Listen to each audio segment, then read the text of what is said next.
Inne słowy przysłówkowe dziś wam tłumaczymy. Współczesne, uprzednie wszystkich form was nauczymy. Poznajcie Zuzannę i Briana. Te korpolutki mają wam sporo do zaoferowania. Tak to polski za nią. Tak to polski za nią. Kliknąwszy w wiadomość, puszkę Pandory otwierają. Poszukiwania sekretnego pokoju rozpoczynają. Szukając, błądząc, teorie spiskowe wymyślają. Wyjaśnienia nie znalazłszy, wszędzie zaglądają. A co dalej? Zaraz się dowiecie. Znalazłszy pokój 404, sekret odkryjecie. Tak to polski za nią. Tak to polski za nią. Tak to polski za nią.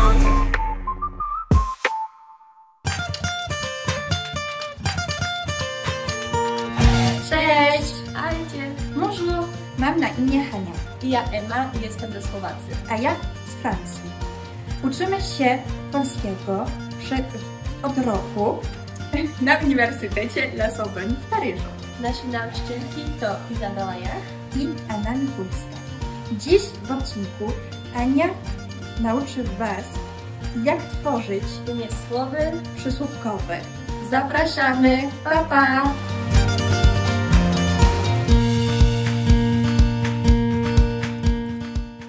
Cześć, jestem Ania i dzisiaj nauczę Was, jak tworzyć imię słowy przysłówkowe. Pamiętacie, w poprzednim odcinku uczyliśmy się, jak tworzyć imię słowy przymiotnikowe, więc dzisiaj to jest część druga. I teraz imię słowy przysłówkowe to są takie formy gramatyczne, których możemy na przykład użyć do opisu tych zdjęć. Zobaczcie. Jeżeli dwa działania, dwie czynności dzieją się w tym samym czasie i patrząc na to zdjęcie możemy powiedzieć, że tych dwoje ludzi uśmiecha się i pozuje do zdjęcia w tym samym czasie, a więc możemy powiedzieć, pozując do zdjęcia, uśmiechali się. I to pozując to jest właśnie imię słów przysłówkowy współczesny. Ale teraz zobaczcie, od zrobienia tego zdjęcia do tego zdjęcia mija chwila i możemy teraz powiedzieć coś takiego. Zapozowawszy do zdjęcia, mężczyzna uklęknął. Czyli najpierw ten mężczyzna zapozował, a potem uklęknął. I teraz dalej. Uklęknąwszy, to znaczy najpierw uklęknął, poprosił ją o rękę. Uklęknąwszy to jest imię słów przysłówkowy uprzedni. Uklęknąwszy, poprosił ją o rękę. I teraz pokażę Wam, jak tworzyć właśnie takie formy. Najpierw pokażę Wam podział, jak dzielimy imię słowy przysłówkowe. Pierwsza, bardzo ważna i fantastyczna dla nas informacja to fakt, że te imię słowy przysłówkowe, inaczej niż przymiotnikowe, imię słowy przysłówkowe nie odmieniają się. To znaczy, jeśli stworzymy dobrą formę, to dla każdej osoby będziemy używać tej samej formy. Imię słowy przysłówkowe dzielą się na współczesne i uprzednie. I teraz, co to znaczy współczesne? Współczesne to znaczy, że mają wspólny czas działania, które opisujemy. A więc zobaczcie, mamy tutaj kobietę, która w tym samym czasie, to jest bardzo ważne, w tym samym czasie rozmawia przez telefon i je sałatkę. A więc możemy powiedzieć, jedząc sałatkę, rozmawiała przez telefon. Albo rozmawiając przez telefon, jadła sałatkę. Bardzo ważne jest, żeby informacja o jedzeniu sałatki i o rozmowie przez telefon dotyczyła tego samego podmiotu, tego samego obiektu, żeby nie było tak, że jedna informacja dotyczy kobiety, a druga informacja dotyczy sałatki. Nie, zawsze musi być ten sam podmiot. I teraz imiesłowy uprzednie, to uprzednie oznacza, że coś było najpierw, a coś drugiego było później. Czyli, zobaczcie, to też jest bardzo ważna informacja, między czynnością numer 1 a czynnością numer 2 mija czas. Tu nie, tu jest ten sam, a tu mija. A więc zobaczcie. Kupiwszy dom, to jest czynność numer 1, wprowadzili się do niego. Czyli innymi słowy, najpierw kupili dom, a potem wprowadzili się do niego. Ale możemy powiedzieć, kupiwszy dom, wprowadzili się do niego. Co jest ważne, że w tej pierwszej czynności kupowania i w drugiej czynności wprowadzania się ta informacja dotyczy tych samych osób. A więc znowu, kupiwszy dom, wprowadzili się do niego, w jednej i w drugiej części zdania jest ten sam podmiot. I tak musi być. I teraz, jak tworzymy te formy? Zaczniemy od imiesłowów przysłówkowych współczesnych. Ja się od razu do Was szeroko uśmiecham, ponieważ to są bardzo łatwe formy. Wreszcie. A więc, zobaczcie, pierwsza bardzo ważna informacja. Imiesłowy przysłówkowe współczesne tworzymy tylko od czasowników niedokonanych, imperfektywnych. Tylko od nich. Teraz, jak już wybierzemy sobie czasownik, którego chcemy użyć, tworzymy od niego formę oni, one, teraz. Co robią? Na przykład, zobaczcie, tutaj ta dziewczyna słucha muzyki i medytuje. A więc bierzemy czasownik słuchać, tworzymy formę oni teraz słuchają i do tej formy dodajemy literę C. I to wszystko. A więc słuchają, słuchając. To jest imiesłów przysłówkowy, współczesny. Pisać, oni piszą, pisząc. Czytać, oni czytają, czytając. Jeść, oni jedzą, jedząc. Kupować, oni kupują, kupując. I teraz zobaczmy w praktyce. Słuchając muzyki, ćwiczyła jogę, albo raczej, przepraszam, medytowała. Słuchając muzyki, medytowała. Tutaj, ucząc się, współpracowali. Tak, oni we dwoje uczyli się i ze sobą współpracowali. Teraz, pijąc kawę, rozmawiały. Tutaj, ustawiając telewizor, pytali, czy stoi dobrze ten telewizor, tak? Więc w każdej z tych sytuacji możemy użyć imiesłowu przysłówkowego współczesnego. I teraz podsumujmy informacje o tym imiesłowie. A więc wybieramy jakiś czasownik niedokonany i tutaj chcemy opisać tę sytuację, te czynności, działania, które dzieją się na tym zdjęciu. A więc wybieramy czasownik nurkować. To jest czasownik niedokonany. Tworzymy formę oni teraz nurkują, dodajemy do tego literę C, nurkując i budujemy zdanie o tej osobie. Na przykład nurkując obserwował ryby. Możemy też powiedzieć obserwował ryby nurkując.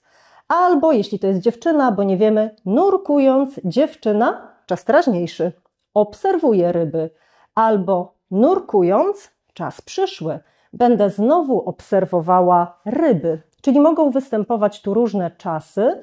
Co jest bardzo ważne, że w przypadku i nurkowania, i obserwacji jest ten sam podmiot i że obie czynności dzieją się w tym samym czasie. Zobaczcie, to mogą też być inne osoby, już abstrahując od tego zdjęcia. Nurkując, obserwowaliśmy ryby. Nie tylko, że on albo ona, tak? To mogą być różne osoby.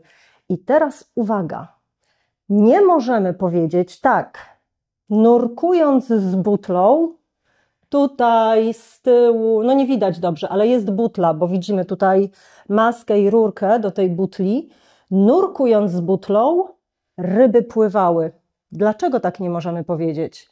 Bo nurkując z butlą odnosi się do osoby, a ryby to już jest inny podmiot, a więc to by oznaczało, że kto nurkuje z butlą? Ryby, co na szczęście chyba wciąż nie jest możliwe i na szczęście nie ma takiej potrzeby. A więc uwaga, musi być zawsze ten sam podmiot. W tym zdaniu mamy dwa różne podmioty, dlatego to zdanie nie jest dobre. A teraz przejdziemy do tworzenia imiesłowów przysłówkowych uprzednich. Ja się uśmiecham, bo to są takie formy, które jak Polacy słyszą, to przewracają oczami, że w ogóle o co chodzi. Przecież tak nie mówimy. Owszem, nie mówimy, ale wy, jeśli chcecie zdać egzaminy certyfikatowe na poziomie B2, C1, to musicie umieć i tworzyć, i używać tych imiesłowów. A więc zobaczcie. Pierwsza ważna informacja. Tworzymy je tylko od czasowników dokonanych. Tamte były od niedokonanych, te są tylko od dokonanych. I teraz tworzymy formę on wczoraj, a więc trzecia osoba czasu przeszłego, rodzaj męski. On wczoraj. A więc na przykład mamy czasownik pisać, od niego czasownik dokonany to napisać i od czasownika napisać tworzymy formę on wczoraj napisał. Co robimy dalej?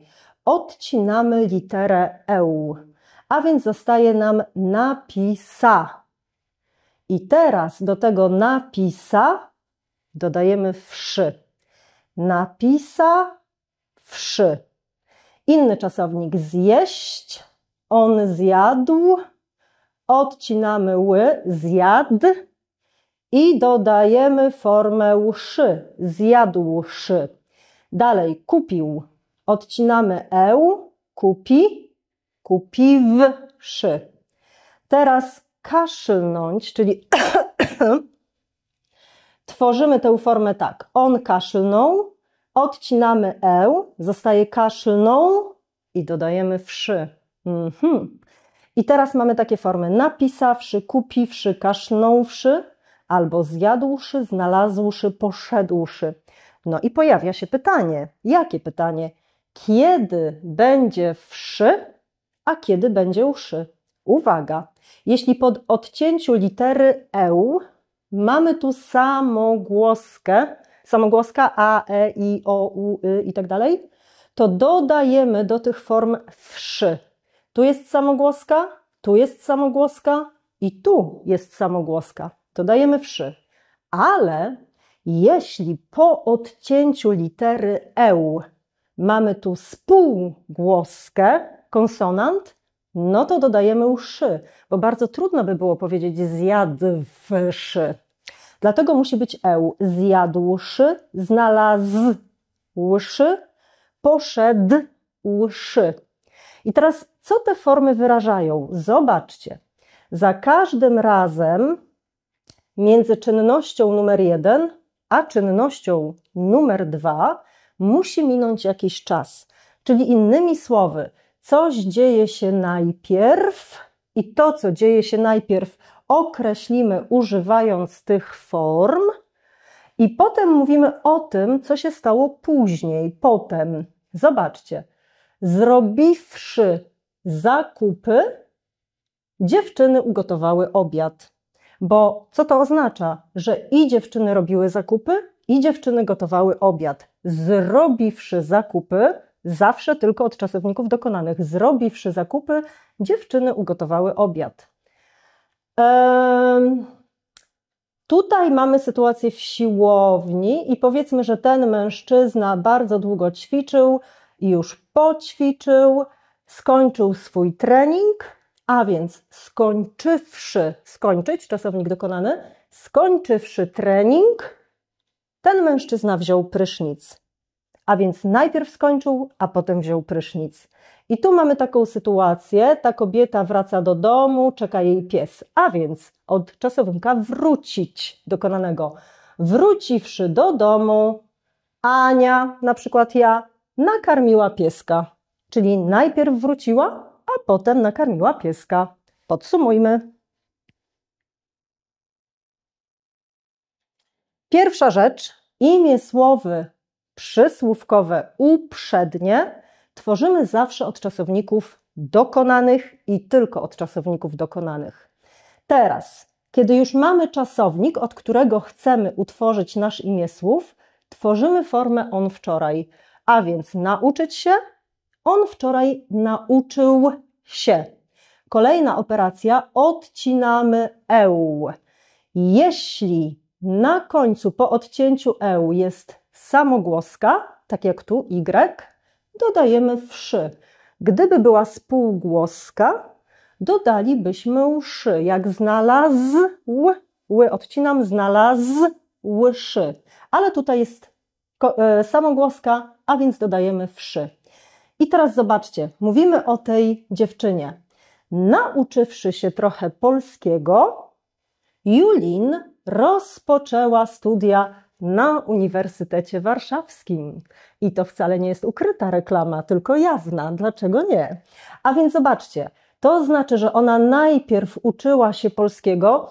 Nigdy nie powiemy, że ktoś nauczył się zupełnie. Dlatego tu podkreślam, nauczywszy się trochę polskiego, tutaj mija czas, ta studentka rozpoczęła studia na Uniwersytecie Warszawskim. Dalej, możemy też pomieszać czasy. Zobaczcie, nauczywszy się trochę polskiego, Julin rozpocznie w przyszłości studia na UW. Skrótowa forma Uniwersytet Warszawski.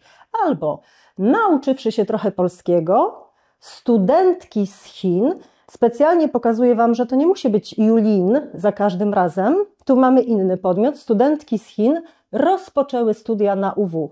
Co jest ważne? Żeby ta informacja o nauczeniu się polskiego i informacja albo o Julin, albo o innych studentkach z Chin dotyczyła w tym konkretnym zdaniu tych samych osób, żeby podmiot był ten sam. Dlatego nie możemy powiedzieć tak, chociaż to by było słodkie, bo popatrzymy sobie na to zdjęcie i tu sobie myślimy, nauczywszy się polskiego, to jest ta pierwsza część zdania, a tu patrzę, świeci słońce. Jeśli tak powiem, nauczywszy się trochę polskiego, świeciło słońce, to zobaczcie, słońce siedzi i najpierw uczy się polskiego, a potem świeci. No i to też wiemy, że jest to nierealne, dlatego nie mogę, absolutnie nie mogę w jednej części zdania myśleć o jednym podmiocie, a w drugiej części o drugim. Wtedy te zdania są niepoprawne. I to już wszystko, ale ze względu na to, że te formy uszywszy najczęściej występują albo w tekstach literackich, albo w egzaminach certyfikatowych dla Was, to dzisiaj w drugiej części nagrania będzie coś specjalnego. Zapraszamy! Pa!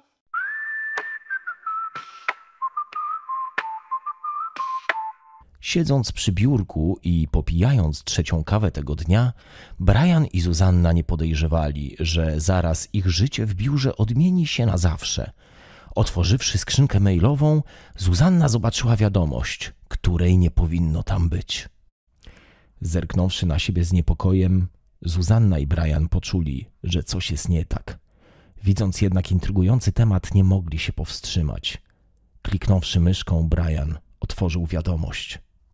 Czytając wiadomość, zaczęli się zastanawiać. Brian, poprawiając okulary, spojrzał na plan biura.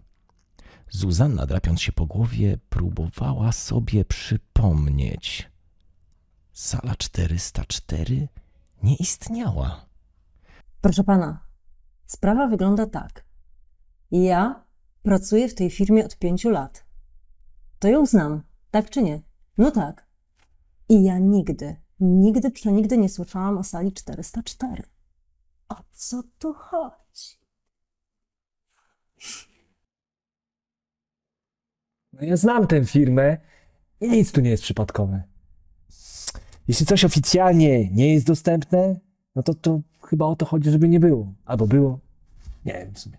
Czując, że coś nie gra, Zuzanna i Brian postanowili sprawdzić, czy to jakiś żart.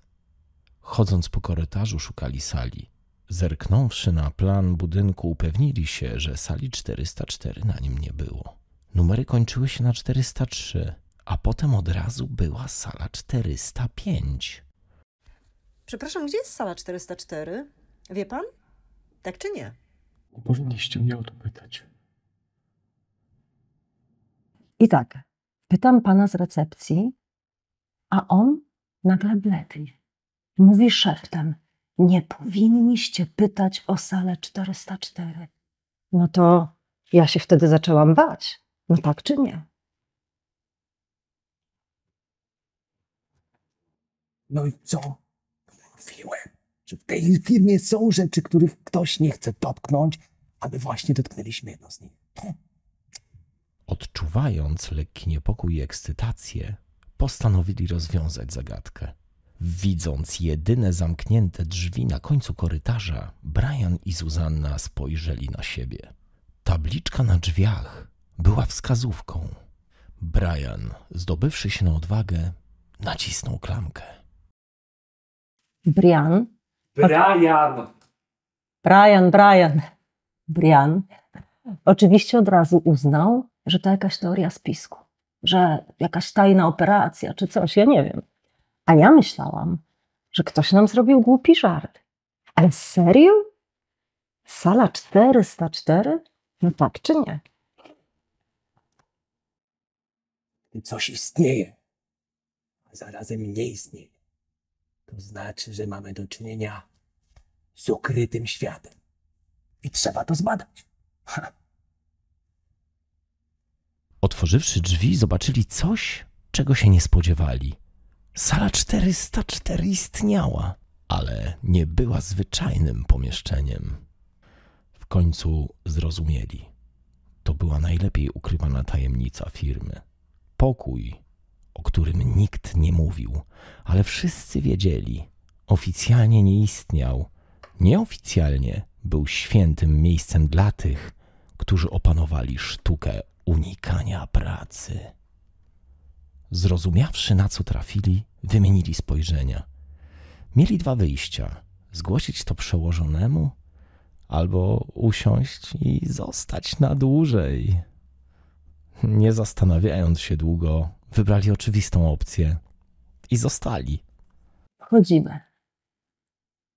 A tam fotele, kanapy, telewizor, jakieś kulki relaksacyjne, zabawki.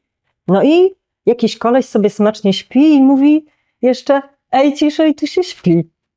No tak czy nie? To było jak znalezienie skarbu.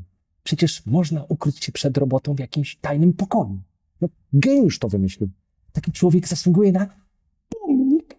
A ty, odkrywszy w swojej firmie salę 404, co zrobisz?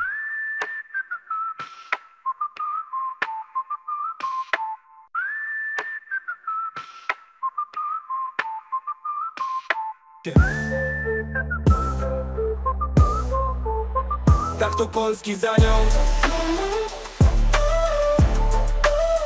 Tak to Polski za nią. Tak to Polski za nią. Tak to Polski za nią. Tak to Polski za nią. Tak to Polski za nią.